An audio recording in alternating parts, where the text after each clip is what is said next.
is getting sweeter.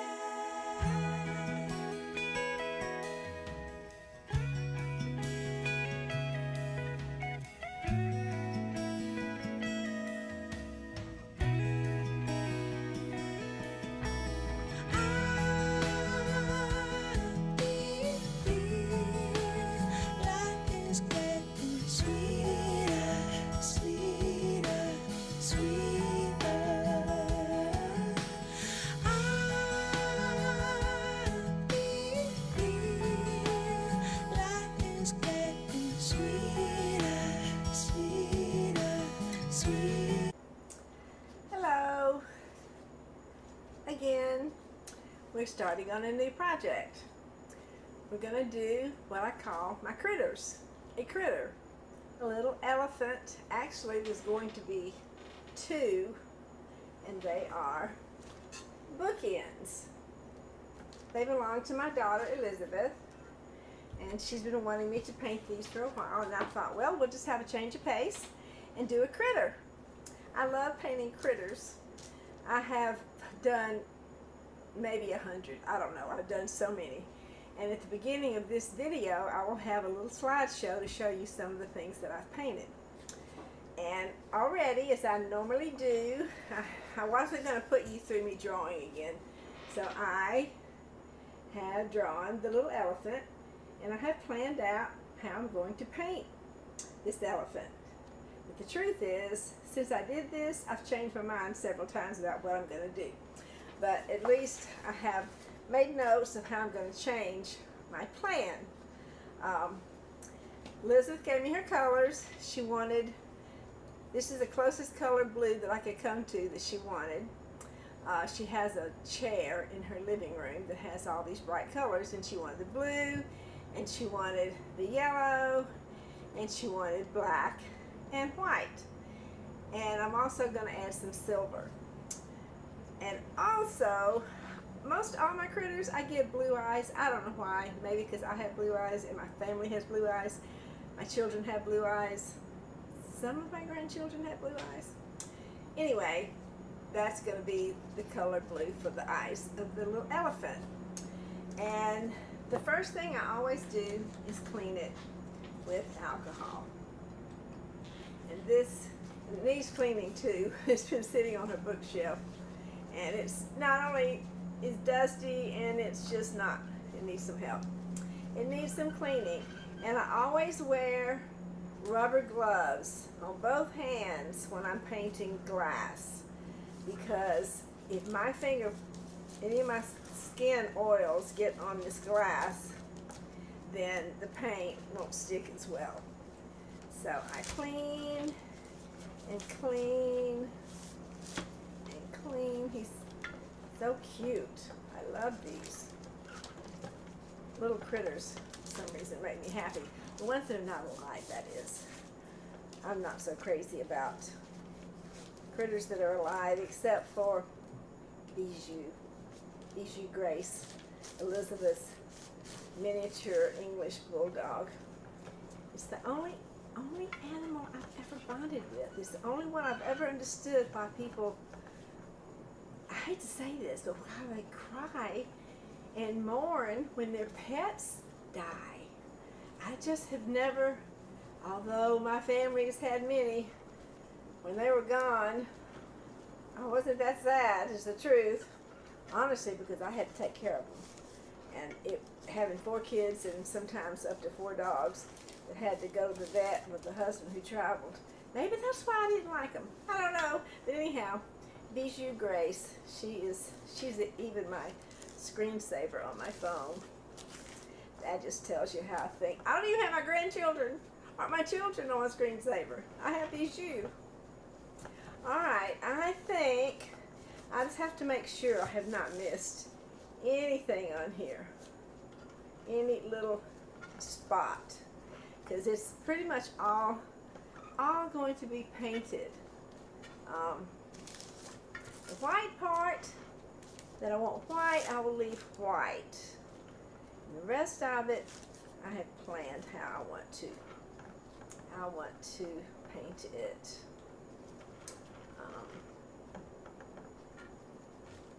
Now, I think maybe I've got it.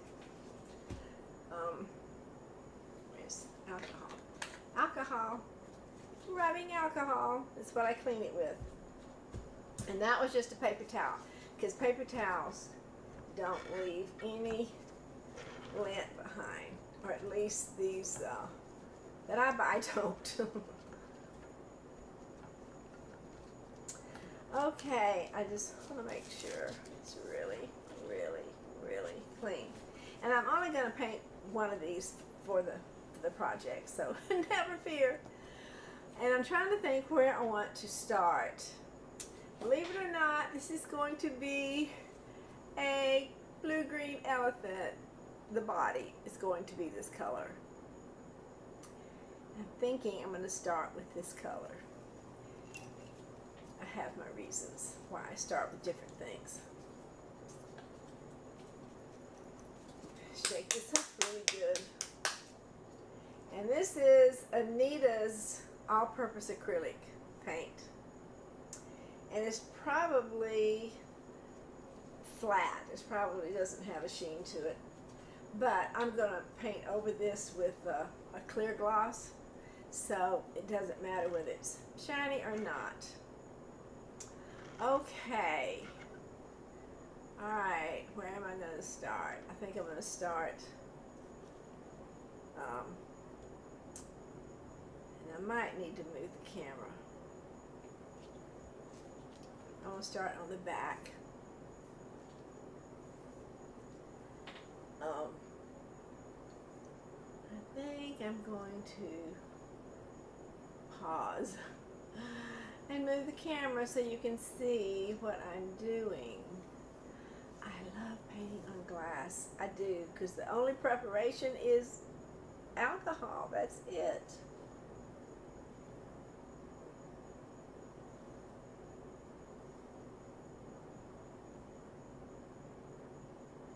Okay, just hang on a minute. I gotta move the camera. I just want to make sure this is smoothed out before I leave it. Well, it's good morning from Georgia, Lake Lanier. And when I left you last, I was working on this little elephant. And I was going to do some close-up shots. They didn't turn out so well, so you missed some. But here's this little elephant that I'm painting for my daughter. And right now it looks kind of pitiful. But I had to mix some paints to get the color she wants.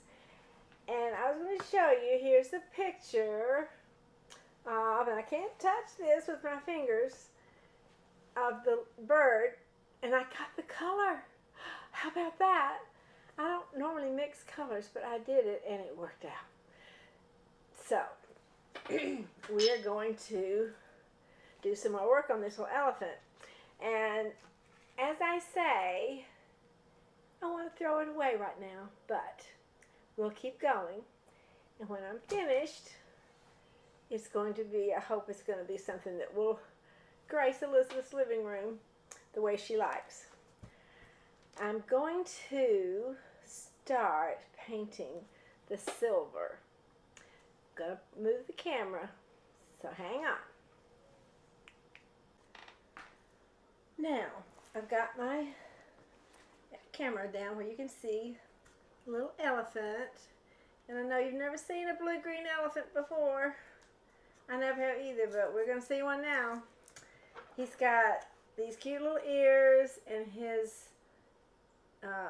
trunk, that's what you call it, and his little feet down here are all going to be silver. So I'm going to start with that. I'm using Martha Stewart's Sterling.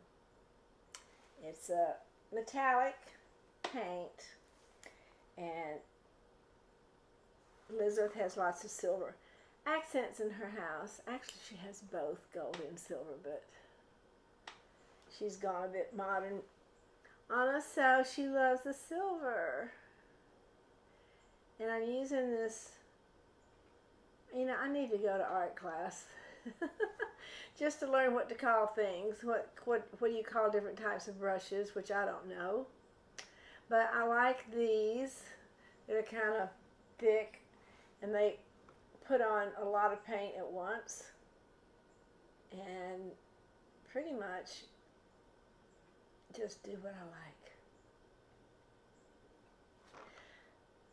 I was saying in the video yesterday that I'm not going to use. It did not come out the way I wanted. Anyway, I was saying that, I've talked about the studio and how, if you've watched any of my other videos, if you haven't, then I'll get you caught up. I painted for a year on my kitchen island when I first started painting 6 years ago, when I turned 70. Don't say you can't learn something new when you're old. But I started painting, and I painted on my island for a year. Got tired of doing that, wanted to keep going. Like Forrest Gump, I couldn't stop. And so I decided to enclose this patio, I guess you would call it, beneath my deck, my upper deck. And so my neighbor had these wonderful vinyl enclosure on her porch, and I thought, okay, that'll be a lot cheaper than putting in glass. And I wanted it to be all open, all windows, and so the vinyl enclosure people came and enclosed my studio. Well, they just sort of put up a wall in front of railroad ties because I had a high dirt level on the side of my porch that was held up by railroad ties. So anyway, we built it little by little. It's leaked more and more. Finally called it the river that runs through it. And I've put up with it now for, I don't know, 5 years, 4 or 5 years, something like that. 5 years, I guess. But this past week, Sunday to be exact, there was a deluge. I mean, I know God said it's not going to end in a flood this time, but you couldn't have proven that to me the way water was coming in the studio. I had bought this wetback after the last few rains that kept me up till 1:30 in the morning, and so it was 10 gallons, big enough that I could handle it. Well, I emptied that thing twice. Water's still coming in. So needless to say, I got to do something about it. So I had to take out my rugs, fold them, dry them out, put them back in my basement to wait until we get this fixed. They're outdoor rugs, like for around a pool side, but they can't, they don't need to get wet like that. All right, so now I've got some silver on the ears. Doesn't mean it's going to stay just like this, but I'm putting on the basics.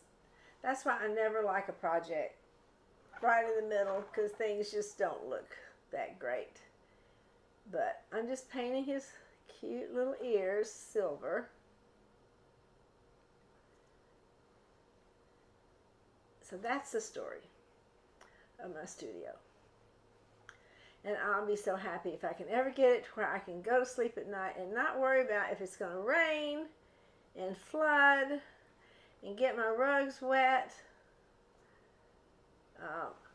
That'll be very nice. Got 2 people coming to give me estimates and to give me ideas of what we can do to fix it.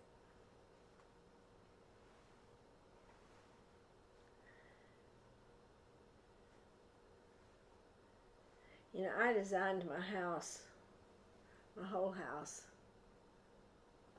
I drew it on graph paper, and the architect drew it up on his official little plans that have to be done. They cost a lot of money. He couldn't just use my little graph paper. It was to the square foot. It was every inch, every electrical, every outlet, every plug, every pot light, I knew where everything was going to go. I've been doing that since I started having my own homes. I learned how, the only schooling I ever had that I've used my whole life is 9th grade home ec class, if you can believe that. I had this wonderful teacher named Mrs. Montgomery. I was in school in Opelika, Alabama, if you wonder where the accent's coming from. Of course, I lived in New York for 12 years, and I've been in Georgia most of the time, in California some of the time, in Virginia some of the time. You can just call me a gypsy. I've moved around so much. But anyway, Mrs. Montgomery, she taught me how to sew. She taught me how to design, how to draw rooms to scale, how to draw your furniture to scale, and place your furniture in a room where it's balanced, and how to cook. I mean, I learned everything that I've used my whole adult life from Mrs. Montgomery. And so every time I ever moved, I would go measure the place I was moving into. Every room, every nook and cranny, door, window, everything. And I would plan where my furniture was going to go. And then when I moved, I didn't have to take anything that I knew wasn't going to fit. I've had people tell me I should have started a business doing this, because most people move and then they don't know what to do with half their stuff, or they have to get rid of it once they get there. So I built this house, designed this house, they built this house, but I didn't plan for this little studio to be a part of it. So that's where the trouble lies. We turned a outdoor patio into an indoor studio, and now I'm paying the piper for trying to add something that really was never designed to be. So you see what we're doing? We're painting the little silver on the elephant, doing his little, uh-oh, I got it. Love Q-tips. I got it on his tusk. I don't want his tusk to be silver.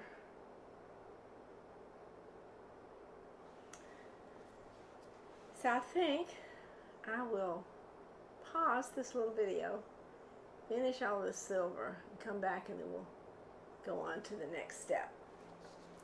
How does that sound?